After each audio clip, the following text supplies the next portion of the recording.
السلام عليكم. اليوم حابة أورجيكم كيف بنخيط على الماكينة خياطة عادية.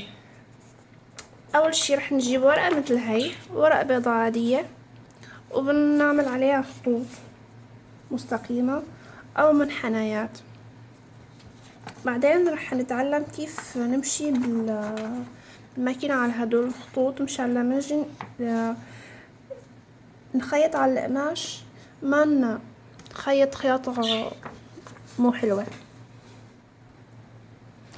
اول شي رح نعمله رح نحط اعدادات الماكينة على اطول غرزة مشان ما تقطع الورق.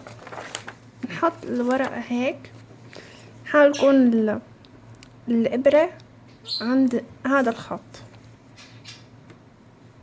انا ما رح استخدم خيط، بس ثقوب الابرة رح تورجينا اذا نحنا مشينا على الخط او لا. نحاول ندوس على دواسة الماكينة بس شوي شوي ببطء،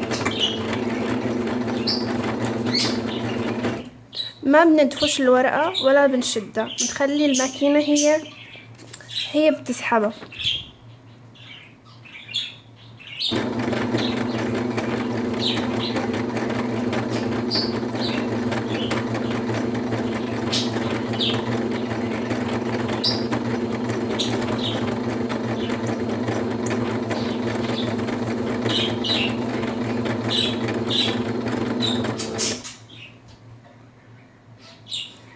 كده ما حسينا انه ما عم نقدر نتحكم بالماكينة اكتر، بنوقف شوي لحتى نظبط ايدينا على القماش او على الورقة اللي عم ندرب عليها، وبعدين بنكمل.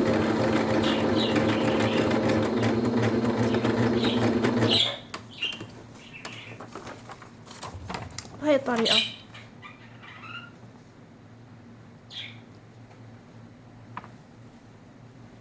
بتلاحظوا انه انا مشيت على الخط تماما.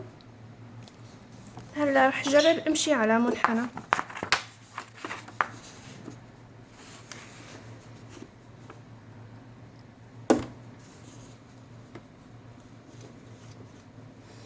نفس الشي، حامشي بس شوي شوي.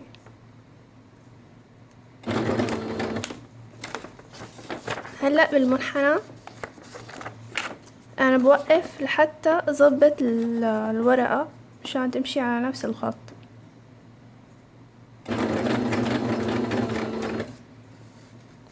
هلا لو كان قماش ما بنشده، نرفع هاي القدم الضغطة تبع الماكينة حتى نظبط القماش، بعدين نرد ونحطه هيك ونمشي.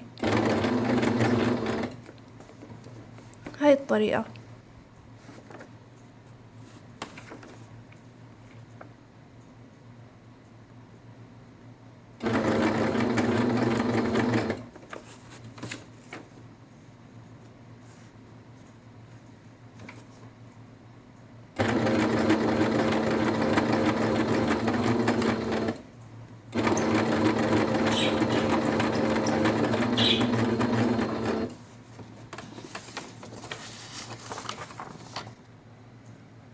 هيك بصير عنا المنحنى.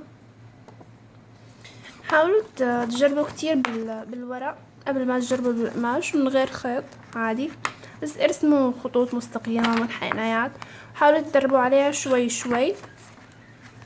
لما تحسوا انه صرتوا بتقدروا تمشوا بسرعة بطيئة، فيكن تجربوا انه تمشوا بسرعة اسرع، وتحاولوا تتحكموا منيح بالورقة اللي قدامكم. بس تخلصوا من الورق فيكن تجربوا على قماش وبخيط. اتمنى انه المعلومة الصغيرة تكون افادتكم. شكرا لكم على المشاهدة، والسلام عليكم ورحمة الله وبركاته.